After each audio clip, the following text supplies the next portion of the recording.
शक्र कृष्ण संवाद कृष्ण स्तुति। श्री पराशर जी बोले, इस प्रकार गोवर्धन पर्वत का धारण और गोकुल की रक्षा हो जाने पर देवराज इंद्र को श्री कृष्णचंद्र का दर्शन करने की इच्छा हुई।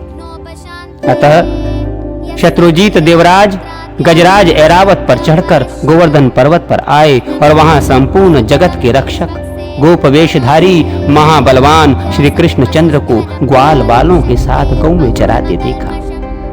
हे द्विज, उन्होंने ये भी देखा कि पक्षी श्रेष्ठ गरुड़ अदृश्य भाव से उनके ऊपर रहकर अपने पंजों से उनकी छाया कर रहे हैं। तब वे ऐरावत से उतर पड़े और एकांत में श्री मधुसूदन की ओर प्रीति पूर्वक दृष्टि फैलाते हुए मुस्कुराकर बोले। इंद्र ने कहा, हे श्री कृष्णचंद्र, मैं जिस लिए आपके पास आया हूं वो सुनिए।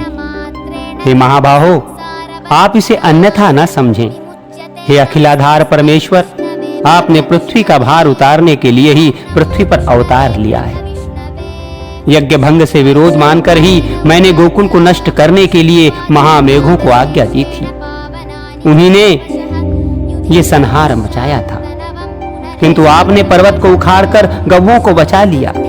हे वीर, आपके इस अद्भुत कर्म से मैं अति प्रसन्न हूं। हे कृष्ण, आपने जो एक हाथ पर गोवर्धन धारण किया है, इससे मैं देवताओं का प्रयोजन आपके द्वारा सिद्ध हुआ ही समझता हूं। गोवंश की रक्षा द्वारा आपसे रक्षित कामधेनु आदि गौओं से प्रेरित होकर मैं आपका विशेष सत्कार करने के लिए यहाँ आपके पास आया हूं। श्री पराशर जी बोले, तदनंतर इंद्र ने अपने वाहन गजराज ऐरावत का घंटा लिया और उसमें पवित्र जल भरकर उससे कृष्णचंद्र का अभिषेक किया।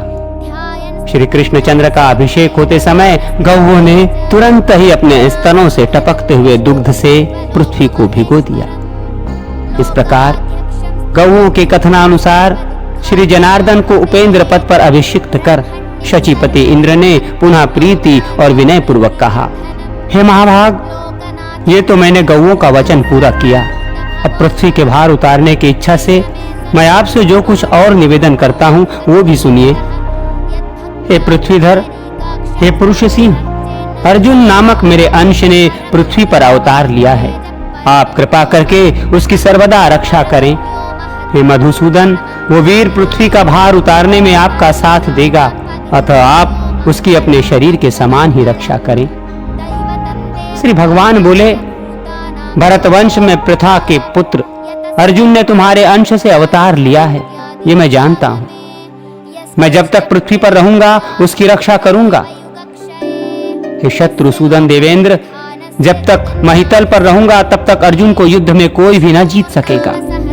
हे देवेंद्र, विशाल भुजाओं वाला कंस नामक दैत्य, अरिष्टासुर, केशी, कुबलियान पीड और नरकासुर आदि अनन्यान्य दैत्यों का नाश करने पर यहाँ महाभारत युद्ध होगा। हे सहस्त्राक्ष, उसी समय पृथ्वी का भार उतरा हुआ समझना।